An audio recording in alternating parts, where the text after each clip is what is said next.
FBI Director Kash Patel confirming over the weekend in a social media post that the Bureau is investigating what he calls large-scale fraud schemes in Minnesota. That post comes just hours after right-wing YouTuber Nick Shirley posted a 45-minute video exposing what he claims is massive fraud among government-funded childcare programs in Minnesota. It apparently shows several empty daycares, including one with a misspelled sign. That doesn't inspire confidence. Shirley also attempted to confront the owners, the operators of those facilities. That video received praise and sparked outrage on the right, outrage over what he exposed. Vice President J.D. Vance reposted the video on X and wrote this dude has done far more useful journalism than any of the winners of the 2024 Pulitzer Prizes. Adding, what's happening in Minnesota is a microcosm of the immigration fraud in our system. Politicians like it because they get power. Welfare cheats like it because they get rich. And Republican Congressman Tom Emmer took a shot at Minnesota Governor Tim Walz in his own post. Quote, Tim Walz sat idly by while billions were stolen from hardworking Minnesotans. What Walz refused to address for 7 years, Nick Shirley has uncovered in one day. The fraud in Minnesota is so brazen, so vast, it's impossible Walz's administration didn't know about it. That criticism of Walz was echoed by several Minnesota mayors who appeared on Fox News last week. Take a listen. There's a little nickname for him going around Minnesota. He's the fraud father, and that's exactly what it is. These unfunded mandates, this fraud, and the shrinking government assistance to the cities, it's killing us. It's killing our taxpayers. This has got to be laid at the feet of the people that are in charge of this state. It's like they got together with Illinois and see who could race to the bottom fastest. Illinois was headed there quicker than us, but it's like Minnesota said, hold our beer and watch what we can do. That's the feeling I get out of this, like it's a race to the bottom. Just hours after Shirley's video began to go viral, Director Patel chimed in, writing on X in part, quote, the FBI is aware of recent social media reports in Minnesota. However, even before the public conversation escalated online, the FBI had surged personnel to investigate resources to Minnesota to dismantle large-scale fraud schemes exploiting federal programs. We will continue to follow the money and protect children, and this investigation very much remains ongoing. Furthermore, many are also being referred to immigration officials for possible further denaturalization and deportation proceedings where eligible. Meanwhile, a spokesperson for Governor Walz responded to the criticism in a statement to Fox News, telling them, quote, the governor has worked for years to crack down on fraud and asked the state legislature for more authority to take aggressive action. He has strengthened oversight, including launching investigations into specific facilities, one of which was already closed. The new allegations come amid a major fraud investigation into the abuse of COVID-era funding for social services. Dozens have been arrested in that investigation, many of whom are of Somali descent.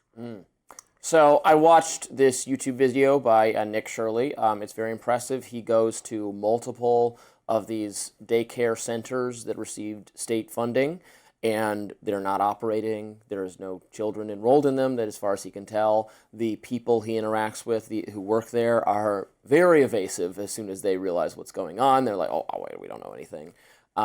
Look, I certainly want to see further verification from other journalists, left, right, and center. Let's let everyone have a crack at this to make sure the story is being presented to us accurately. So I want to withhold a little bit of judgment, but it looks real bad, really devastating.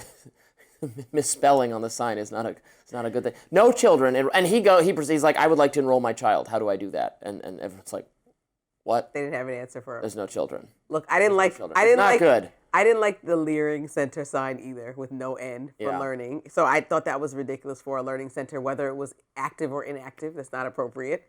It's like the Derek Zoolander Center for kids who cannot read. Yes, exactly. How are they to learn how to read if they cannot even fit inside the building?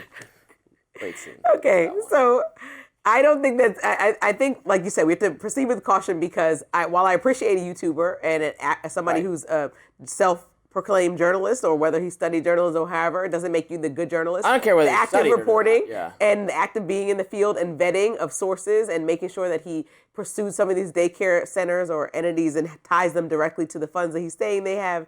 I'd like to see all that information, and if he presents that fully in future docuseries that he has on his site, he's doing the work no one else would do. He should, and people should follow up. Now that they have the ball in hand, they can go ahead and shoot it, and New York Times take it away, right? Yeah. I'd love to see that. But two things can be true, like Somali immigrants and other people in Minnesota could have done egregious crimes that they need to be held accountable for. And at the same time, there are people yelling to say that the administration is using this fraud scheme opportunity to pinpoint out and isolate all Somali migrants, which is not right. Those two thoughts stand firmly in my head as both accurate. I think that when we talk about how the Minnesota governor has responded, Walz, he's saying that in 2022, when he responded to Feeding Our Future, that he had a request from a judge saying that the FBI is in the middle of this investigation already and for him to stay back and that they have it under control. So he couldn't really act after 2022 in that regard with Feeding Our Future. But he's saying prior to that, the federal government is the one that eased the restrictions around pandemic era, like, right. Things that people can take on, that when you're businesses that are abusing the system. And it wasn't states that decided to make this so lenient to get this money and access this money. And he's like, and there was a lot going on at that time. So I take responsibility. He said, quote, he takes responsibility for anything that he needs to take responsibility for, but he wants to say that guardrails, quote, were taken off by the federal government during the pandemic. And so that made it kind of a free-for-all for a lot of people, not just in Minnesota, but he also put forward a new program, and we have to give hats off to him. If he's seeing something happening, if he's seeing the FBI get involved and knowing that we're post-pandemic by 3 years, like when we're out of it and out of the fray of it, and he's doing something. On December 12th, he put a new fraud prevention program forward, led by an FBI agent, and they're really looking into every single one of these things that have been brought forward. So why are we criticizing him for doing something now? It's maybe too little too late, but everyone is there, and we all agree that anybody who committed fraud should go to jail. We appreciate any YouTuber. Deported if possible. Or be deported if they're committing a crime and they're a legal immigrant. I think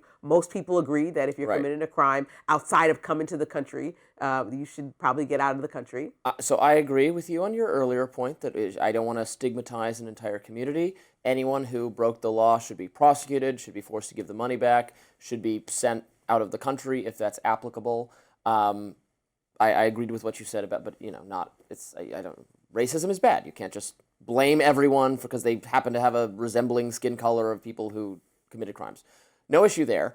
On the Tim Walz stuff, I'm very much less sold. I think he responded. I think even if the federal government releasing guardrails was bad. All this COVID era spending was bad. I opposed all this grants in the first place. You're the governor of a state. You have to do a better job making sure this money, I don't care what the federal government says, falls into the wrong hands. And he is not, I don't think he's acquitting himself. I think he's in a very difficult position where he just really screwed up and there's not a lot he can do to save for it. But I also But Minnesota wasn't the only state dealing with fraud. This is a massive, Feeding Our Future was a massive issue, but it wasn't the only state with COVID era fraud happening. You have to remember that. Well, that I agree with. Blame every state and every Republican governor that has fraud under their watch.